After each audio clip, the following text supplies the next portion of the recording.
Olá, amigos que acompanham o Pode Morar. Começa agora mais um episódio do podcast do mercado imobiliário. Lembrando que o Pode Morar tem o apoio de Master Soluções Contábeis, Solução Crédito Imobiliário, BR Condos e Casa do Capitão Gastronomia e Eventos. E nessa edição do programa a gente vai tratar de um assunto muito interessante, muito importante, não só para o ramo imobiliário, mas para todas as pessoas, que é a declaração do imposto de renda. Para tanto, a gente traz um especialista aqui para falar do assunto. Estou falando de Fábio Stoyanagel, da Master Soluções Contábeis. Fábio, seja muito bem-vindo mais uma vez ao Pode Morar. Obrigado pelo convite. Fábio, começando, né? Imposto de renda, você sempre falou, né? Eu sou obrigado a declarar, não sou obrigado a declarar. Mas como você sempre fala, né? É importante, né? Teoricamente, até a grosso modo, não tem um custo em relação a isso, a não ser que você contrate uma pessoa para fazer isso. É importante fazer a declaração, né? Para realmente colocar as coisas em dia, vamos chamar assim. É importante ter uma declaração sempre, não é importante se você é obrigado ou não, né? Com certeza, mas em algum momento eu vou precisar da declaração para fins de banco, de linha de crédito, aumento do limite do cartão de crédito, né? Sim. Então, eu acho que a declaração, por mais que eu não tenha obrigatoriedade, ela é importante para fins financeiros do contribuinte. Uhum. E aí, nesse ano especificamente, primeiro eu queria falar das mudanças, né? Há umas pequenas mudanças em relação aos valores de quem é obrigado a declarar realmente, né? Esse ano o valor de rendimento tributável ficou 35.584. Rendimentos isentos Continua 200 mil, né? 200 mil, patrimônio 800 mil reais.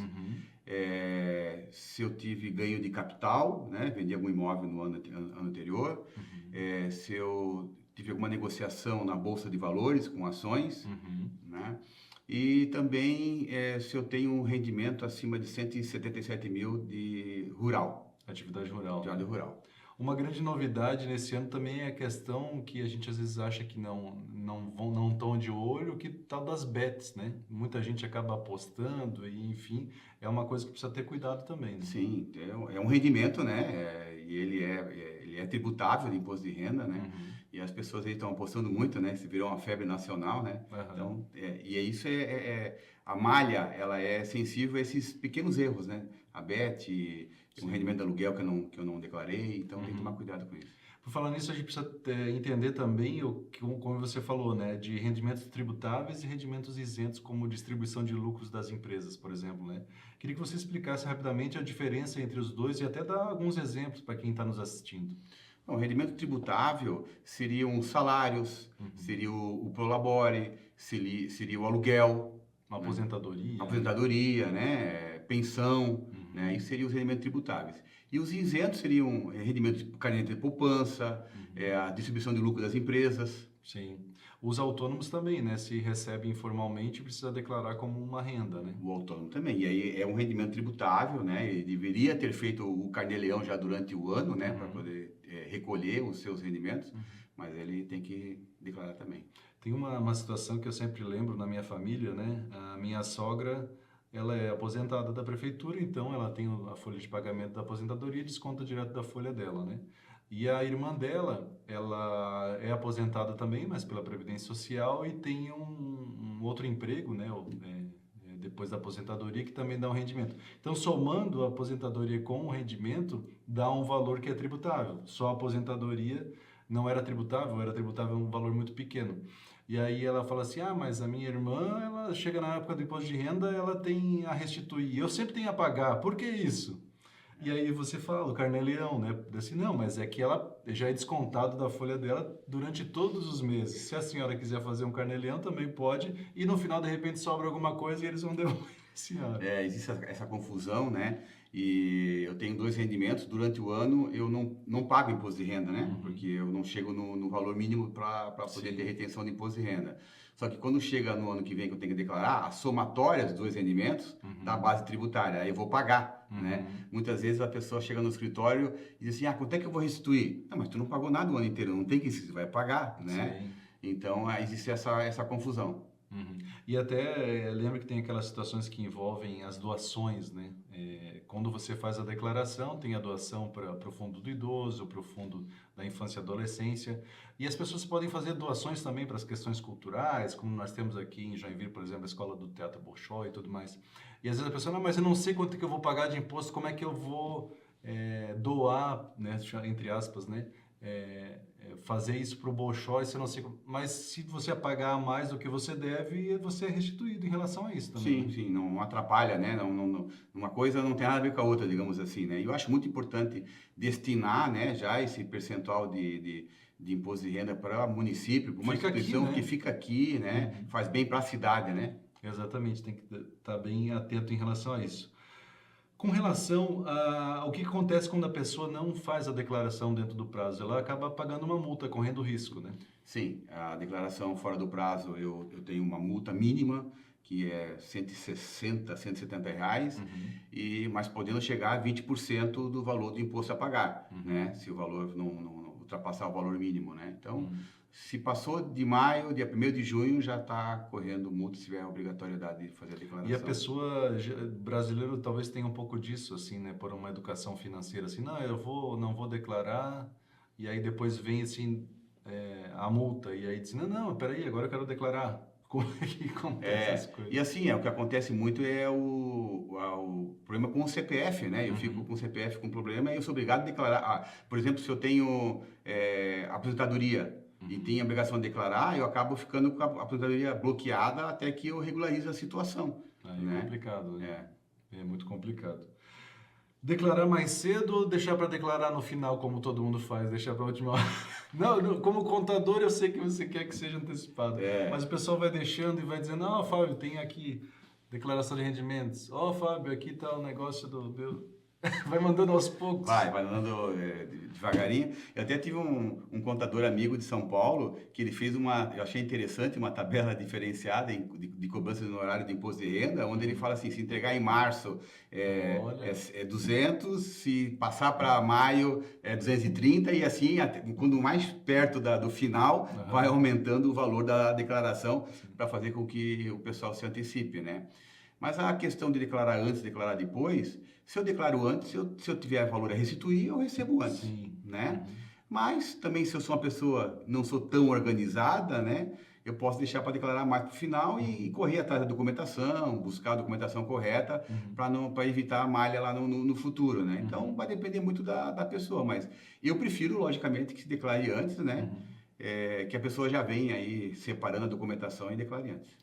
A declaração, o prazo começou no mês de março, né? E ele vai até o último dia útil de maio, né? Antigamente era março e abril, né? Com a pandemia ampliou-se um pouquinho. Sim. Isso meio que, vou dizer assim, atrapalhou a vida de vocês ou de certa forma melhorou? Porque daí parece que como tem mais prazo, o pessoal deixa para um pouquinho mais tarde. Na verdade, ficou igual, porque justamente isso, o pessoal deixa para... Nós estamos agora dia abril, né? Estamos 7 de abril, 8 de abril hoje, e eu fiz o quê? 40 declarações, no máximo, no escritório. Eu tenho 600 declarações a fazer, então tem tudo para fazer ainda, porque o pessoal deixa realmente para a última hora. Se deixasse para junho, ia deixar para junho. E a declaração é nesse período, né, que você falou de março até maio, é o período da declaração do ajuste do imposto de renda, né? Mas, como você falou, a declaração você tem que pensar o ano inteiro, né? Guardar a documentação, se bem que hoje em dia é tudo muito eletrônico, né? Um médico aqui que você o plano de saúde e tal, mas meio que se organizar durante o ano todo para não chegar em cima da hora, preciso correr atrás de documento agora, né? Eu sempre aconselho o pessoal ter uma pastinha em casa, né? E tudo que faz diferente, tira uma cópia e deixa na pastinha. Por mais que informações que nem despesas médicas, né? O próprio aluguel, quando é através de imobiliária, a hora que eu uso a declaração pré-preenchida da Receita Federal, isso vem já dentro da declaração. Mas a venda de um carro, por exemplo, não vem. Sim. Então, esses documentos... Para quem que eu vendi? Para quem que eu vendi, tem que correr atrás, vai no Detran, às vezes pegar a segunda via da transferência, né, saber para quem vendeu. Então, vai fazendo as transações durante o ano e vai deixando na pastinha. Quando chega agora no início do ano, só espera dar o prazo onde os bancos a gente consegue tirar os informes, tira os informes e está tudo pronto, né, praticamente. Tem uma situação que eu vi durante essa semana, até um amigo meu, contador, pediu em relação a financiamento imobiliário de uma diarista e fazer a declaração de imposto de renda da forma com que os bancos aceitam, né? Então, como você falou, é um rendimento, né, ali não é tributável, né, naquelas colunas ali, ele entra na primeira coluna. Se botar em outros, por exemplo, a Caixa Econômica não vai aceitar. Sim. Então, tem que ser ali na primeira coluna, que eu não lembro qual é o termo que se dá, né, que não é salário, né, enfim, mas tá ali. Só que aí ela precisa informar de quem ela recebeu esses valores, Sim. né? Então, Sim. assim, como você falou, é uma organização também, né? Pois é, mas eu fiz uma diária só lá naquele mês, depois nunca mais fui. Daí, como que é o nome daquela pessoa? Quem que é? É uma organização, na verdade mesmo, né?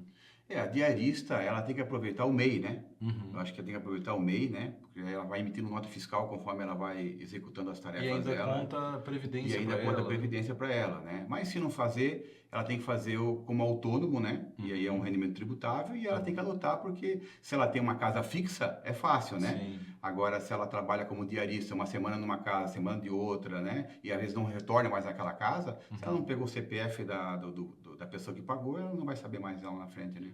E em se tratando da construção civil, né, que é o mote principal do nosso programa, isso vale para todos os tipos de autônomos, né? Ali daí vai os pintores, os pedreiros, os auxiliares, enfim, todos eles, né? Corretores, né? Sim. Tem muito corretor autônomo, né? Então o pessoal se engana muitas vezes que acha que tem que fazer na declaração de imposto de renda, mas se eu sou autônomo e depende do rendimento que eu tive, eu sou obrigado a fazer carnê-leão durante o ano, recolher o valor quando ultrapassa o valor de isenção já durante o ano, né? Não fazer só na declaração, né?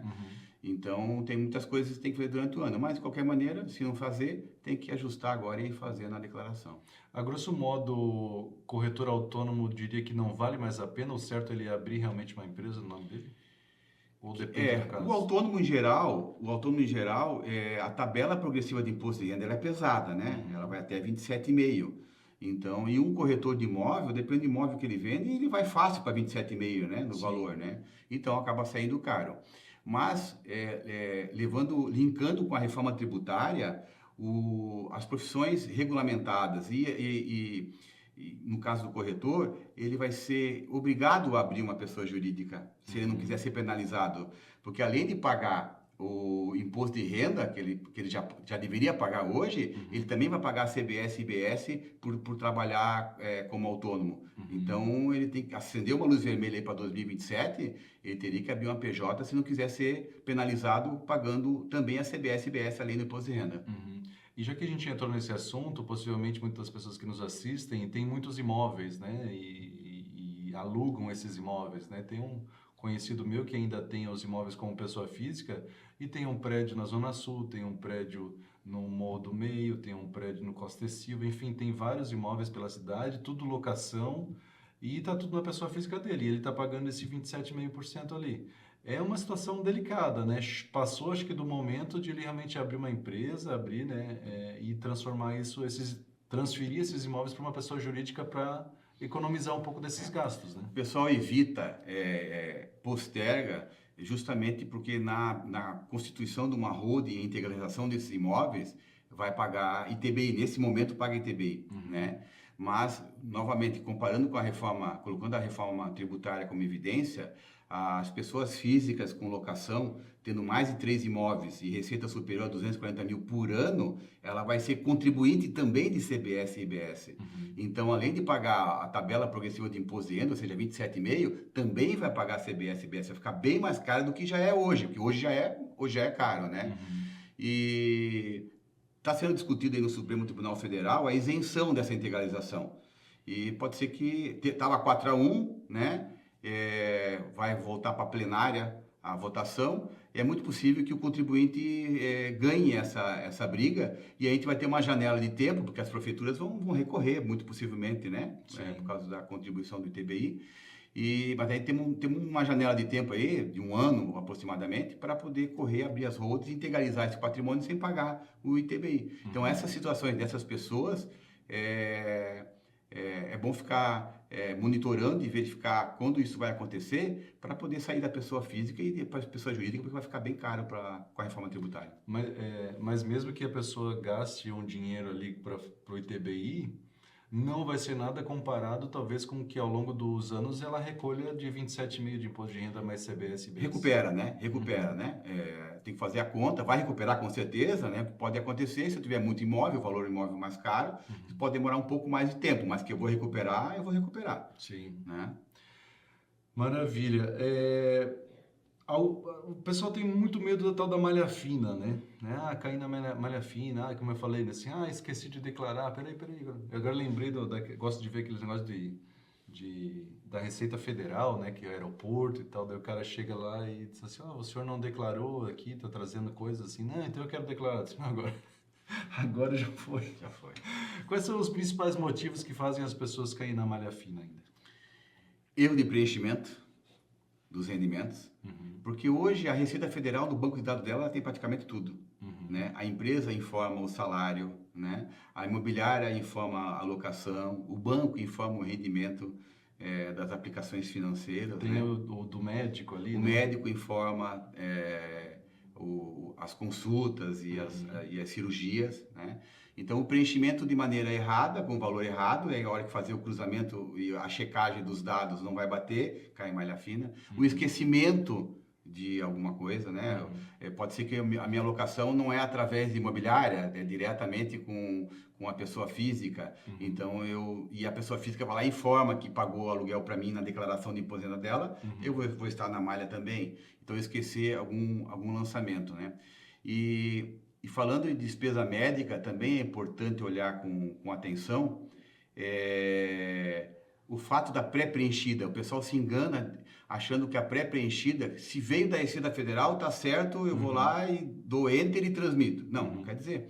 Eu posso ter uma despesa médica de estética que está na declaração, puxou pela Receita Federal, mas eu vou cair em malha fina por ter usado essa nota fiscal, né? Porque a gente tem que separar estética depois de um acidente de trânsito é uma coisa. Agora eu vou lá e fiz uma cirurgia implante de cabelo, né? Vou lá, peguei uma nota fiscal de implante de cabelo de R$30 mil e vou usar na minha declaração, com certeza, pelo KNAI da nota fiscal, eu vou estar na malha fina. Então tem que tomar cuidado. Nem tudo que vem na pré-preenchida eu posso utilizar de fato, né?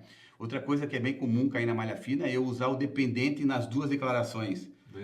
Da esposa e do marido, né? Também cai na malha fina isso. Então, esses detalhezinhos, essas conferências, por isso que é bom não deixar para a última hora, né? Para poder levantar essas informações e conferir. Entendi.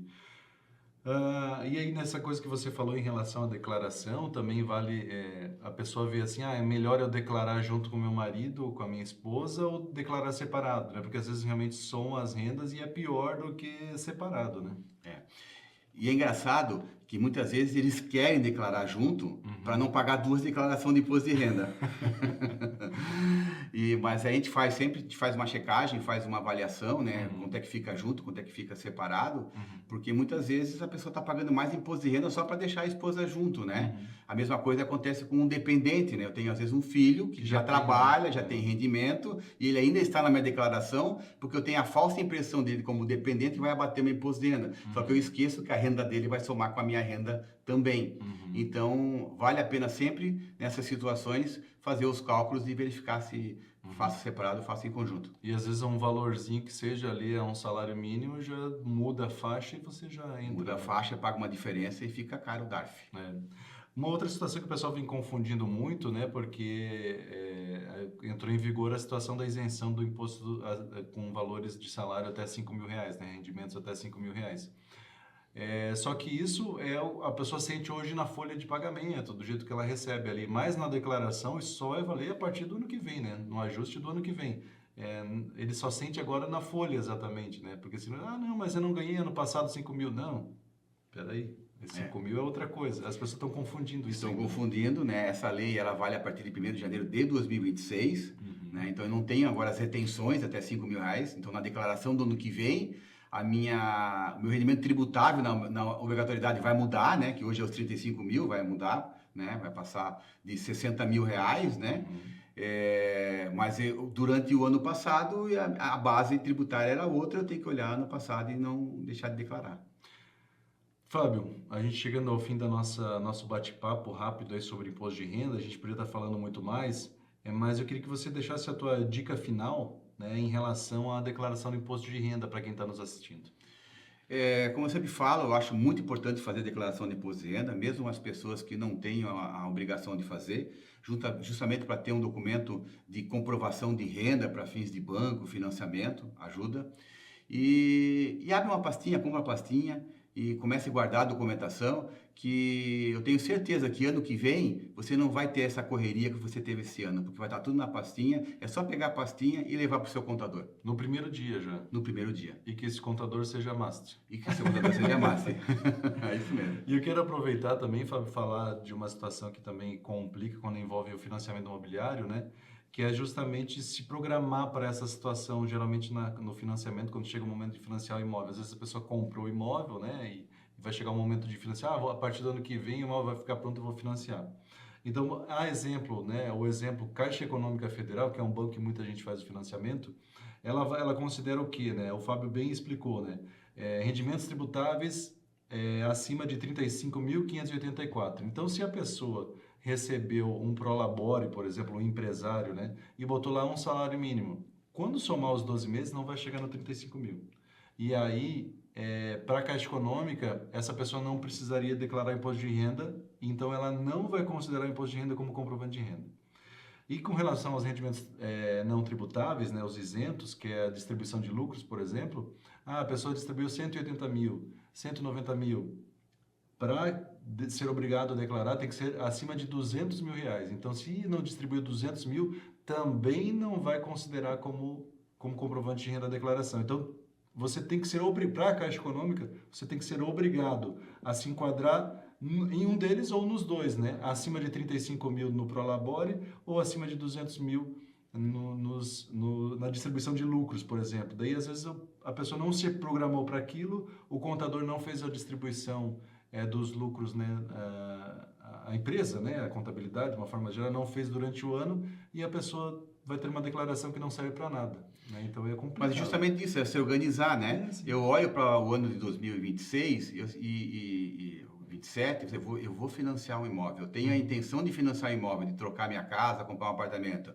Então, o que eu preciso? Eu preciso ter rendimento. Qual o tipo de rendimento que eu preciso? Isso tudo tem que ser construído durante o ano, né? Quanto de renda eu vou precisar? Quanto de renda eu vou precisar? E construir esses números durante o ano para poder fazer uma declaração que seja aceita pelo banco. Fábio, obrigado mais uma vez pelos seus esclarecimentos. Acho que muito bacana sempre falar sobre isso, né? Durante as próximas semanas, em alguns momentos a gente vai reprisar esse conteúdo, que acho que é muito relevante para as pessoas ficarem atentas, né? E acho que a dica é essa, né? Continue fazendo a declaração o mais rápido possível. Sim, o mais rápido possível, para restituir o mais rápido possível e a obrigação tá feita. Exatamente. Obrigado, Fábio, mais uma vez. Eu que agradeço. Obrigado a você. E obrigado a você que nos acompanhou neste bloco do Pode Morar e confira agora o que a gente vai ver no próximo bloco do nosso programa. E no próximo bloco, você já ouviu falar no boleto que é bom de pagar? Pois bem, um consultor de investimentos vem falar sobre como você usar o consórcio como estratégia de disciplina financeira. É um instante só e já voltamos.